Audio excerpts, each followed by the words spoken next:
Man Who Can't Love. Chapter 1. The Commitment Problem. Here's the problem. Many men have an exaggerated fear of commitment. If you are a contemporary woman, there is a very good chance that you are going to be involved with at least one man, possibly more, who chooses to walk away from love. It may be the man who doesn't call after a particularly good first date. It may be the ardent pursuer who woos you only to leave after the first night of sex. It may be the trusted boyfriend and lover who sabotages the relationship just as it heads for marriage. Or it may be the man who waits until after marriage to respond to the enormity of his commitment by ignoring your emotional needs and becoming unfaithful or abusive. However, whenever it happens, chances are you are dealing with the man who has an abnormal response to the notion of commitment. To him, something about you spells you wife, mother, togetherness, forever, and it terrifies him. That's why he leaves you. You don't understand it. You don't see yourself as threatening. As a matter of fact, you may not even have wanted that much from this particular guy. If it's any consolation, he probably doesn't understand his reactions any better than you do. All he knows is that the relationship is too close for comfort. Something about it, and therefore you, makes him anxious.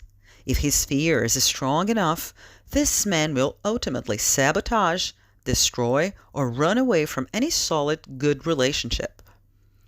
He wants love, but he's terrified, genuinely phobic about commitment, and will run away from any woman who represents happily ever after. In other words, if his fear is too great, the commitment phobic will not be able to love, no matter how much he wants to. But that's not how it seems at the beginning.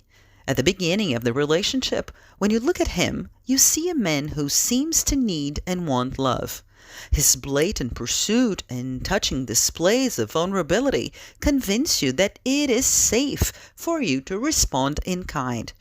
But as soon as you do, as soon as you are willing to give love a chance, as soon as it's time for the relationship to move forward, something changes. Suddenly, the man begins running away, either figuratively, by withdrawing and provoking arguments, or literally, by disappearing and never calling again. Either way, you are left with disappointed dreams and destroyed self-esteem. What happened? What went wrong? And why is this scenario so familiar to so many women? One day he said we were perfect together. The next, we weren't together. What happened? Jamie has very vivid recollections of the way she felt on the day she met Michael.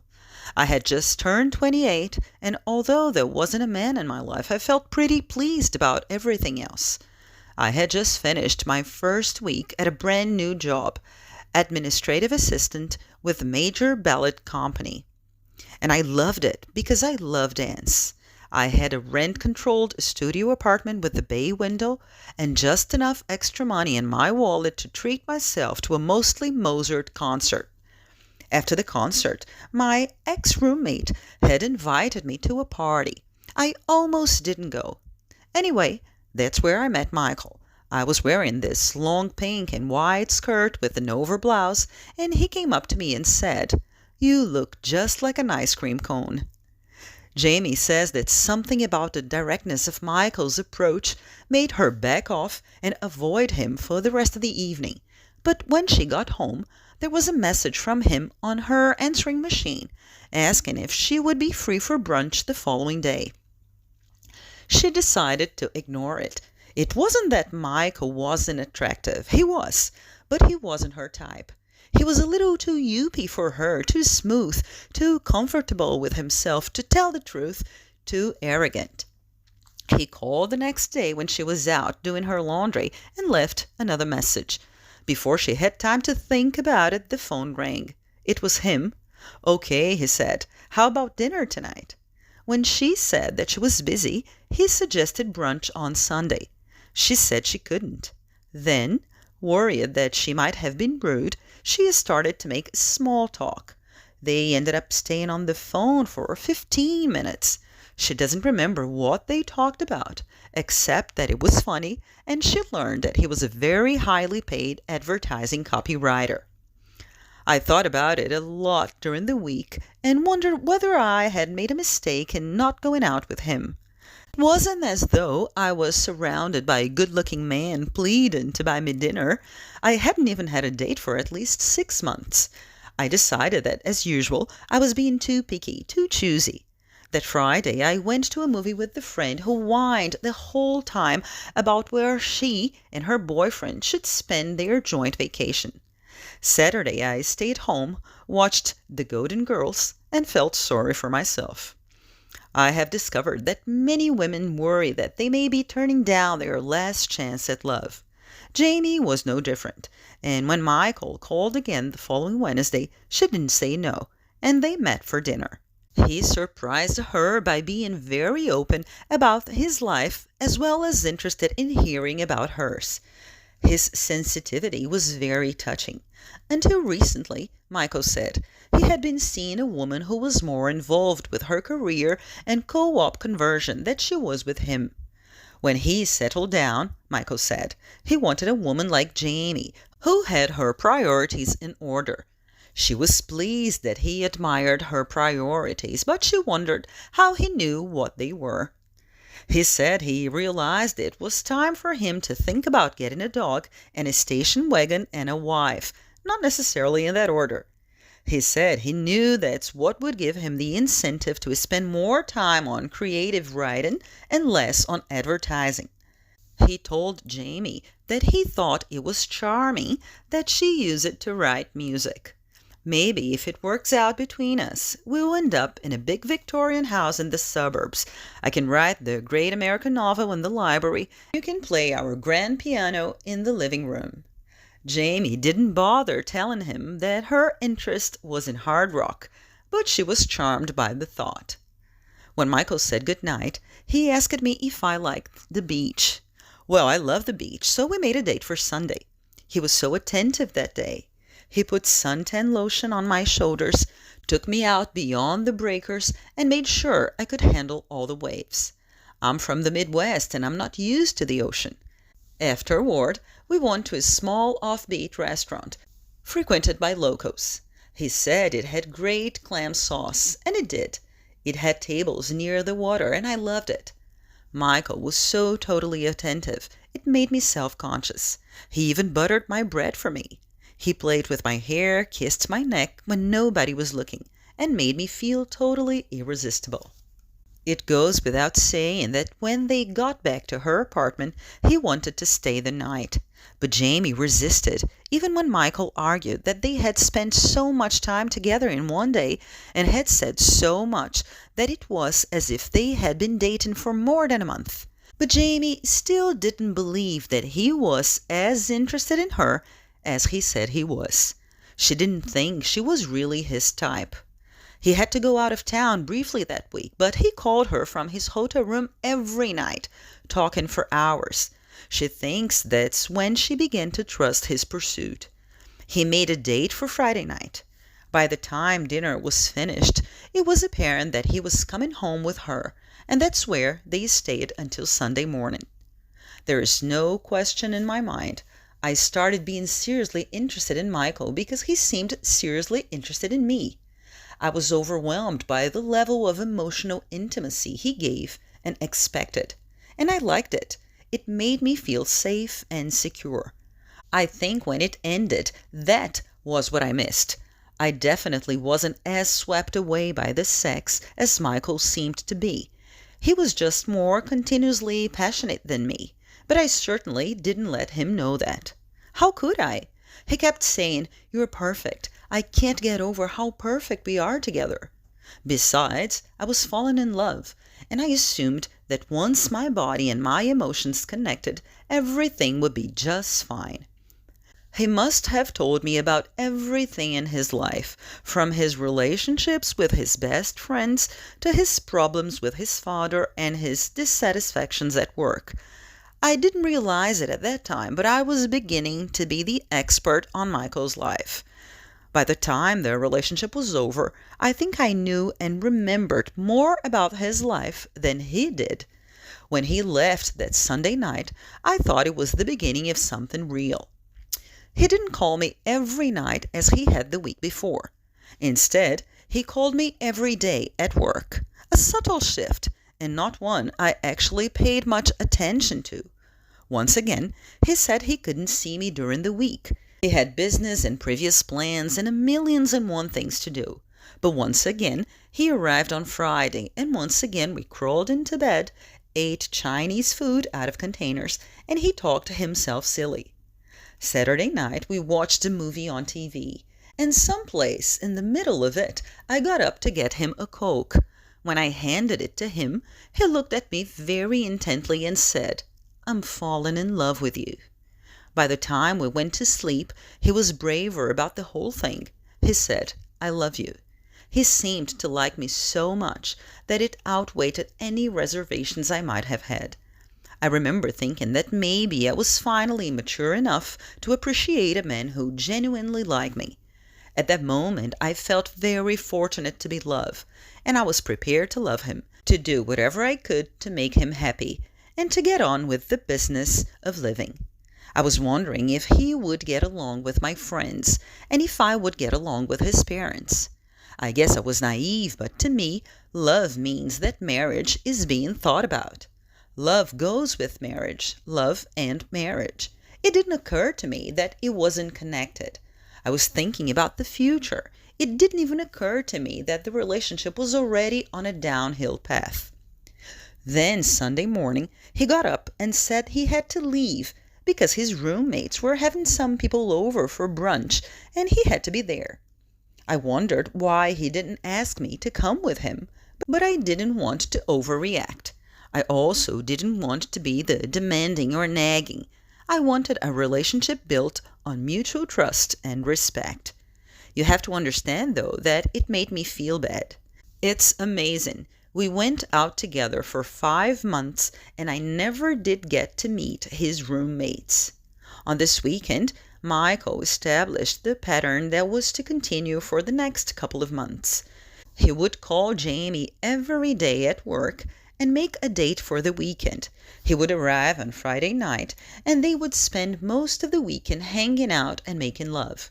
Sometimes they would go out for a movie or dinner, but as Jamie remembers it, most of the time was spent in the apartment. Michael kept telling me that he was exhausted from work, that I was his refuge, the only person or thing he wanted to be with. Also, you have to understand, the sex by now was terrific, terrific intimate sex. I trusted the sex, the intimacy, and the friendship. He told me everything about himself. He said I made him feel happy. I was perfect. We were perfect. Cozy, close, and perfect. During that time, Jamie met only one of Michael's friends, once for a quick drink, and she thinks that may have been an accident. One Friday, his mother, who lived in Connecticut, was staying over in New York, and Michael had dinner with her. Jamie thought she would have been invited, but Michael said that his parents were really difficult about accepting new women, and he wanted to prepare them. Then suddenly it was Thanksgiving, the first of the holidays. Michael kept telling her they were a couple, but Jamie knew that what happened over the holidays would be a clear indication of how much a couple they were. He went to his parents and didn't invite me. I was crushed. He was obviously feeling guilty because he came over on the Wednesday before with a bottle of wine and some flowers. He said he felt awful about leaving me alone. "So don't leave," I said. "If you really think your parents won't accept me, why can't you just stay with me? You are an adult. Stay with me. Make me the priority." He said he couldn't do that. What made it even more disgusting is that he was redoing his resume, and I had agreed to type it on the word processor in my office, and I had to do that on the Friday after Thanksgiving. He was coming back on Monday, and I expected him to call immediately. He didn't. He didn't call until Wednesday, when he asked if I wanted to join him for coffee. I noticed it because he had never before seen me in the middle of the week if he had work the next day.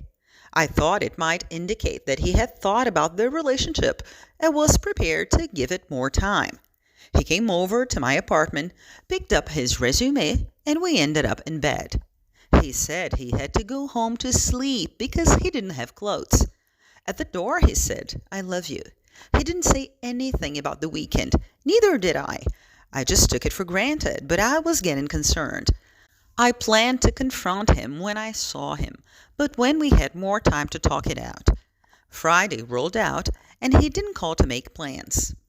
I started calling girlfriends asking what I should do. The universal advice was to sit tight because I shouldn't look too anxious. Besides, he might just be in a meeting or something, but he didn't call. I'll never forget how I felt that Friday after work. I guess I knew the relationship was over, but I couldn't accept it. Why had we ended up in bed Wednesday if that was the case? I also, and I know this sounds stupid, but it's what I was thinking, was worried that something was wrong with him. By 10 o'clock, I couldn't stand it, so I called his apartment. Of course, his machine answered. I hung up, then I got embarrassed, thinking that he would know it was me, and called again and left a message. When he phoned on Saturday, he said he knew he should have called me, but he had been too busy to call. And now he had to go back up to Connecticut because his parents had obligated him for a family party. I was sufficiently intimidated not to suggest his taking me. He said he would call me when he returned, and he did on Sunday. As a matter of fact, he came over. As usual, it was warm and wonderful between us. He fell asleep in front of the television, and I hung his jacket up. When I did, I couldn't help but notice a playbill sticking out of the pocket. It was for a theater in New York, and it was for the night before. That's how I found out that he was not in Connecticut, and that he was also lying to me. From this point on, Michael established a new pattern. It was called anything goes. Some days he would call, others he didn't. He continued to ask Jamie to see him, but not on a regular basis or schedule. He told me he was very busy at work and genuinely stressed by the strain it put on him. The first week after Thanksgiving, he saw me on a Friday and went home on the Saturday. The following week, he saw me on Saturday and went home right after dinner, with a totally garbled excuse. Through this all, he kept telling me he loved me and asking me to bear with him just a bit longer. Whenever he came over, I found myself going to amazing lengths to prepare special treats and to look good. I didn't know what to do to get him back to where we had been. It might have stretched out longer, but Christmas was coming up fast. I couldn't afford the time or the money to go home, and I didn't want to be alone, so I guess I made demands that he couldn't accept. I wanted to know that we would spend the holidays together. He couldn't commit to it. He told me he realized he was being unfair, but he didn't know what he wanted. He was feeling very unsettled. He blamed the situation at work. He said he needed time to think about things. I asked him if he was seeing someone else. He said no, but I didn't believe him. Finally, the week before Christmas, we met at my insistence, and I asked him what had happened between us. He said that artistic types were a little too weird for him to handle, and that he had to get away from my intensity. Trust me, I had never done anything remotely weird. I tried to get him to talk about it, and he wouldn't. He just kept saying I was too intense. He called me one more time to wish me a Merry Christmas, and then, after he hung up, I got so angry that I phoned him back and screamed at him. He said he couldn't talk to me when I was so much out of control. I would have asked him to see me so I could tell him in person how upset I felt, but I was afraid he would say no. After we hung up, I felt guilty about screaming. I wanted to apologize. Even though I knew better, I worried that I hadn't been sufficiently understanding, and that now I had been weird and intense, and he really had an excuse to reject me. I wanted to call back, but I was afraid he would hang up on me. And that was it. It was over. After it's over. As Jamie was quick to tell me, she went through a lot of pain because of this relationship. The fact that the end came over the holidays didn't help. She says that her mind was in a constant obsessive whir. She couldn't accept the fact that her Michael, the one who had told her he loved her, could have treated her that way. So she looked for other people to blame. She blamed his friends. She blamed his childhood and his relationship with his parents. But mostly, she blamed herself. She knew that Michael had trouble trusting anyone. She should have worked harder to build his trust before she confronted him. But then again, maybe she confronted him too late. If she had said something that first Sunday when he went off to brunch and didn't include her, perhaps the whole pattern of the relationship would have been different. Maybe he never really liked her. Maybe she really wasn't his physical type. Then again, maybe that's all she was, his physical type. Maybe all he wanted to do was to sleep with her. When she thought about it, that didn't make any sense. As a matter of fact, nothing made sense to Jamie except that she felt miserable. She remembered all the things he had said to her at the beginning and decided that it had to be something about her that had turned him off. Maybe if she changed that, she might be able to get him back. But then again, he had turned out to be so unkind. Why would she want him back? I felt totally betrayed by Michael. He told her he loved me, and I believed him, and I thought that love meant something. The fact that it didn't left me with so much pain that I didn't know what to do. I went out and bought every book on relationships I could get my hands on. I had one friend who had been through a similar experience, and we spent hours together on the phone, obsessing over the details of every conversation each of us had had with our respective men. Finally, I went into therapy, which, by the way, I couldn't afford. But nothing really made any sense. Also, by the way, I have to mention that I stopped talking to some of my friends. Often, when I tried to tell people what had happened, they looked at me as though I was exaggerating both the intensity of his pursuit and the intensity of his rejection. It made me feel embarrassed and pathetic. But I just didn't understand how he could have told me he loved me and treated me this way. Jamie told me that she kept thinking that somewhere there was a secret, and that if she had the key, she could find an explanation that made sense. But what was it? Why did Michael change? Why did he treat her so badly? How could a sensitive man behave with such cruelty?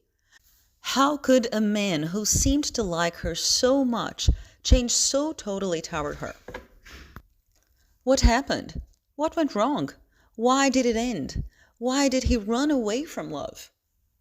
Extracted from the book Men Who Can't Love by Stephen Carter and Julia Sokol. If you'd like access to the full book, click the link in the description of the video. Thank you.